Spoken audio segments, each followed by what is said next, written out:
Dear friends, இன்னைக்கு நாம India பிலிப்பைன்ஸுக்கு soft லோனில் attack ஹெலிகாப்டர்கள் மற்றும் கோவிச்சர்களை வழங்குவதை பற்றியும், மியான்மரின் கிளர்ச்சி குழு ஜூண்டாவுடன் கருத்து வேறுபாடு இருந்தாலும் இந்தியாவின் கலாட்டன் திட்டத்திற்கு ஆதரவு தெரிவித்தது பற்றியும், இந்திய ராணுவ பீரங்கி நவீனப்படுத்துவதற்கான அதன் பயர் பவரை மேம்படுத்துவதற்கான செய்யப்படுகின்ற நடவடிக்கைகள், நமது விமானப்படை ராஜஸ்தானில் உள்ள பொக்ரானில் பயர் பவர் போர் திறனை காட்டியிருக்கிறது. இதை பற்றிய செய்திகளை நாம் இன்று பார்க்கலாம்.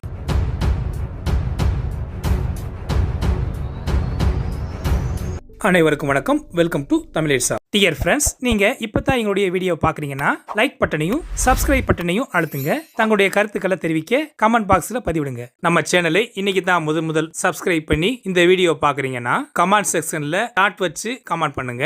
அதே மாதிரி இல்லங்க நீங்க ரெகுலரா போடுற எல்லா வீடியோவும் நாங்க தினந்தோறும் பாக்குறோம் என சொல்லுறவங்களா நீங்க இருந்தீங்கன்னா கமெண்ட் பாக்ஸ்ல ஹாய் போடுங்க. நீங்க கமெண்ட் செக்ஷன்ல போய் போடுற ஒவ்வொரு கமெண்ட்டும் ஆதரவாக இருந்து ரெகுலரா நாங்க சிறப்பாக வீடியோ போட உத்வேகமாக இருக்கும். வாங்க வீடியோக்குள்ள போகலாம். மியான்மரின் ராணுவ ஆட்சியை எதிர்த்து போராடக்கூடிய ஆயுதம் ஏந்திய இனக்குழுவான அரகான் ராணுவம் ஏஏ சமீபத்தில் நடந்த நேர்காணல்ல Kaladan multi modal transit transport project KMMTTP-க்கு வியக்கத்தக்க கூடிய வகையில ஆதரவு தெரிவிச்சிருக்காங்க. இந்தியாவில் முன்னெடுக்கப்படுகின்ற இந்த திட்டமானது 2 நாடுகளுடைய நீர்வழி மற்றும் சாலை இணைப்பு மூலமாக இணைப்பதை நோக்கமாக கொண்டிருப்பது பொருளாதார நன்மைகளை தருது. அதனால மியான்மர் ராணுவத்தோட மோதல் போக்குல இருந்த போதிலும் யுனைடெட் லீக் ஆஃப் அரேகன் ULA-வின் ஏஏ செய்தி தொடர்பாளர் அவர்கள் கலாட்டன் மற்றும் லேம்ப்ரோ நதி டெல்டாக்களை மீண்டும் கைப்பற்றிய பிறகு திட்டம் முற்றிலுமாக பாதுகாப்பாக இருக்குன்னு கூறியிருக்காரு. இது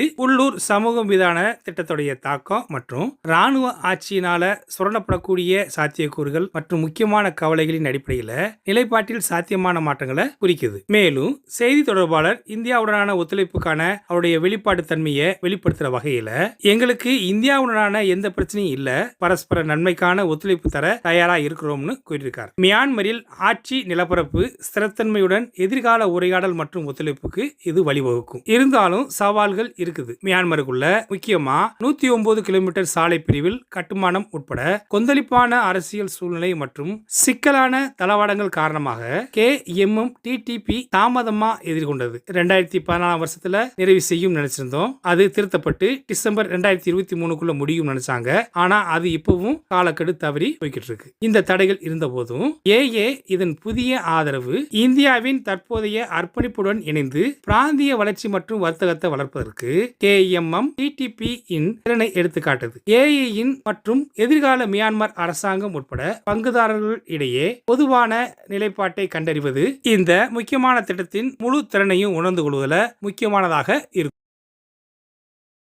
இந்தியா பிலிப்பைன்ஸுக்கு சாஃப்ட் லோனில் தாக்குதல் ஹெலிகாப்டர் மற்றும் கோவிச்சர்களை வழங்குகிறது. இந்தியா பிலிப்பைன்ஸுக்காக தனது பாதுகாப்பு ஏற்றுமதி உந்துதலை அதிகரித்து சமீபத்திய பேச்சுவார்த்தைகளின் போது தாக்குதல் ஹெலிகாப்டர்கள், பீரங்கி துப்பாக்கிகள் மற்றும் குண்டுதுளைக்காத உள்ளாடைகள் உள்ளூர் உற்பத்தியை வழங்குகிறது. இந்திய பிரமோஸ் சூப்பர்சோனிக் மிசைலின் ஆர்டரை பெற்று அதன் நெல்சிய தேஜாஸ் போர் விமானங்கள் மற்றும் ALH த்ரூ ஹெலிகாப்டரை வழங்கிய பிறகு இது வருகிறது. ஒப்பந்தத்தை ஊக்குவிக்க இந்தியா குறைந்த வட்டி விகிதத்தில் நீண்ட காலத்தில் செலுத்தக்கூடிய கடனை வழங்குகிறது. இந்த நடவடிக்கை பாதுகாப்பு ஏற்றுமதி சந்தையில் இந்தியாவில் வளர்ந்து வரும் ஒரு லட்சியங்களையும் பிலிப்பைன்ஸுடனான நெருக்கமான ராணுவ உறவுகளை உருவாக்குவதற்கான அதனுடைய முயற்சிகளையும் எடுத்து காட்டுகிறது. உள்நாட்டிலேயே தயாரிக்கப்பட்ட பாதுகாப்பு உபகரணங்களான தனது LCH பிரசாந்த் தாக்குதல் ஹெலிகாப்டர் மற்றும் AT-AGS சுயமாக இயங்கும் பீரங்கி துப்பாக்கிகளை தயாரிக்க பிலிப்பைன்ஸுக்கு உதவ முன்வந்துள்ளது. இது பிலிப்பைன்ஸ் நாட்டின் உள்நாட்டு பாதுகாப்பு உற்பத்தி திறனை உயர்த்தும். MKU லிமிடெடின் குண்டுதுளை உள்ளாடைகள் ஏற்கனவே உலகளவில் ஏற்றுமதி செய்யப்பட்டு சலுகையின் ஒரு பகுதியாகும். இந்தியா முன்பு எல்சிய தேஜாஸ் போர் விமானங்கள், அல் த்ரூ ஹெலிகாப்டர்கள் மற்றும் பிரமோஸ் மிசைல்களை வழங்கியது. முதல் தொகுப்பு ஏவுகணை அடுத்த மாதம் வழங்க திட்டமிடப்பட்டு இருக்கிறது. இந்த திட்டத்தை மிகவும் கவர்ச்சியானதாக மாற்ற இந்தியா 1.75 வட்டி விகிதம் 20 ஆண்டுகளில் திருப்ப செலுத்தக்கூடிய காலக்கெடு மற்றும் 5 ஆண்டு சலுகை காலத்துடன் சலுகை கடனை வழங்குகிறது. இந்த விரிவான சலுகையானது பிலிப்பைன்ஸ் உடனான தனது பாதுகாப்பு கூட்டாண்மை மற்றும் இந்தோ பசிபிக் பிராந்தியத்தில் அதன் மூலோபாய நலன்களை வலுப்படுத்துகின்றன. இந்தியாவின் உறுதிப்பாட்டை இது நிரூபிக்கிறது.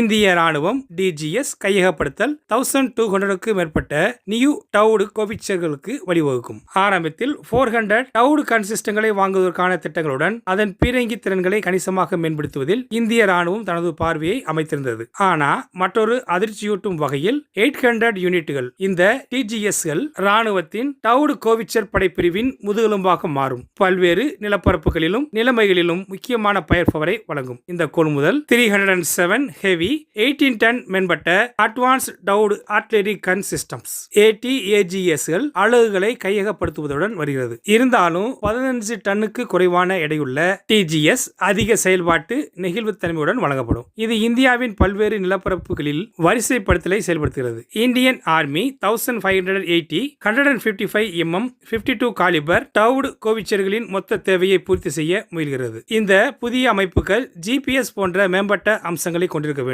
துல்லியமான இருப்பிட கண்காணிப்புக்கான செயலற்ற வழிச்செலுத்தல் அமைப்புகள் மற்றும் மறைமுக துப்பாக்கி சுடுதலுக்கான பகல் மற்றும் இரவு ஆப்டிகல் காட்சிகளை கொண்ட ஃபயர் கண்ட்ரோல் சிஸ்டங்கள். இந்த கையகப்படுத்தல் இந்திய ராணுவத்துடைய பீரங்கி நவீனமாக்குவதற்கு அதன் ஃபயர் பவர் மற்றும் செயல்பாட்டு செயல்திறனை மேம்படுத்துவதற்கும் ஒரு குறிப்பிடத்தக்க படியை குறிக்கிறது. டிஜிஎஸ் அதனுடைய குறைந்த எடை மற்றும் மேம்பட்ட அம்சங்களுடன் ராணுவத்தின் பல்வேறு நிலப்பரப்புகளுக்கு ஒரு பல்துறை சொத்தாகவும் இருக்கும் என்று உறுதியளிக்கிறது. அதே நேரத்தில் ATAGSகள் கூடுதலான கனரக ஃபயர் பவர் திறன்களை வழங்கும்.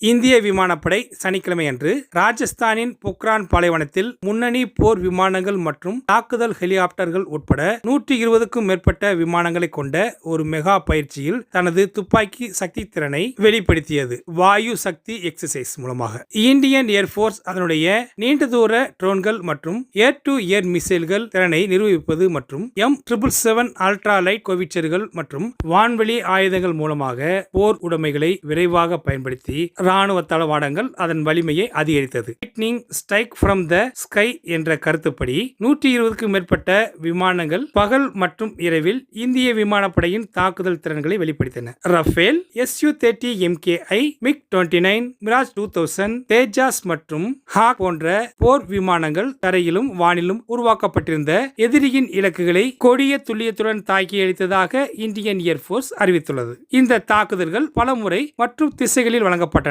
பலவிதமான துல்லிய வழிகாட்டப்பட்ட வெடிமருந்துகள் மற்றும் வழக்கமான குண்டுகள் மற்றும் ராக்கெட்டுகளை பயன்படுத்துகின்றன. ஆத்ம நிர்பார் பாரத் என்ற இந்தியன் ஏர்போர்ஸின் உறுதியான உறுதிப்பாட்டை நிலைநிறுத்தி உள்நாட்டிலேயே கட்டப்பட்ட தேஜாஸ் விமானம் அதன் ஸ்விங் ரோல் திறனை வெளிப்படுத்தியது.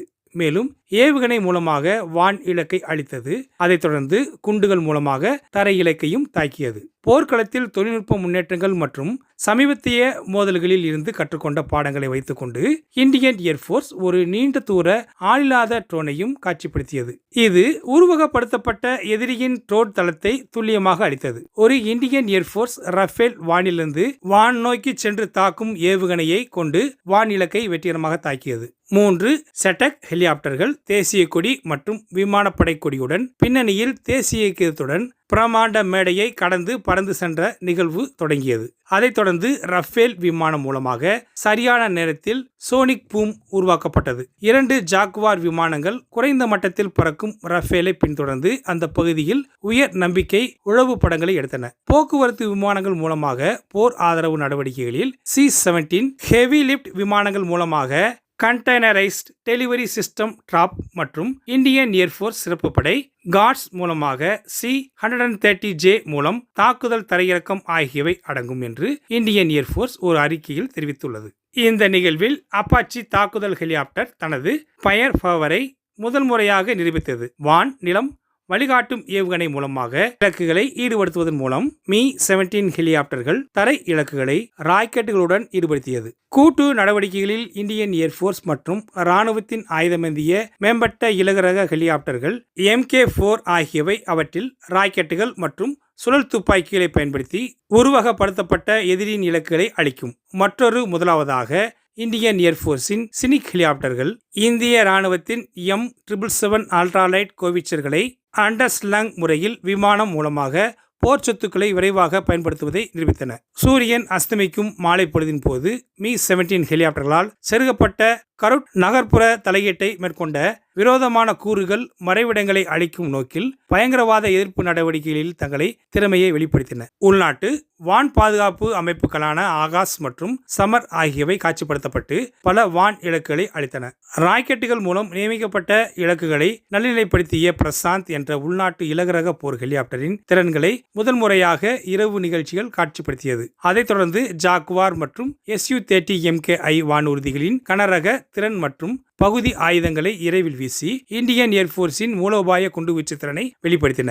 தொலைவிலிருந்து இயக்கப்பட்ட விமானம் அனைத்தும் இலக்குகளின் வெடிகுண்டு சேத மதிப்பீட்டை மேற்கொண்டது. இது செயல்பாட்டு மையம் மற்றும் பார்வையாளர்களுக்கு நேரடியாகவே ஒளிபரப்பப்பட்டது. இந்த பயிற்சியினை ராணுவ தளபதி அனில் சவுகான் அவர்கள் நேரடியாக பார்வையிட்டார்கள். ஓகே ஃப்ரெண்ட்ஸ், இந்த மாதிரி செய்திகளோட நாளைக்கு சந்திப்போம். இன்றைய பதிவு உங்களுக்கு பிடிச்சிருந்துச்சுன்னா லைக் பண்ணுங்க, ஷேர் பண்ணுங்க, உங்களுடைய கருத்துக்களை கமெண்ட் செக்ஷனில் தெரிவிங்க. சப்ஸ்கிரைப் பண்ணுங்க, மறக்காம பெல் ஐக்கானை கிளிக் பண்ணுங்க. ஜெய்ஹிந்த்.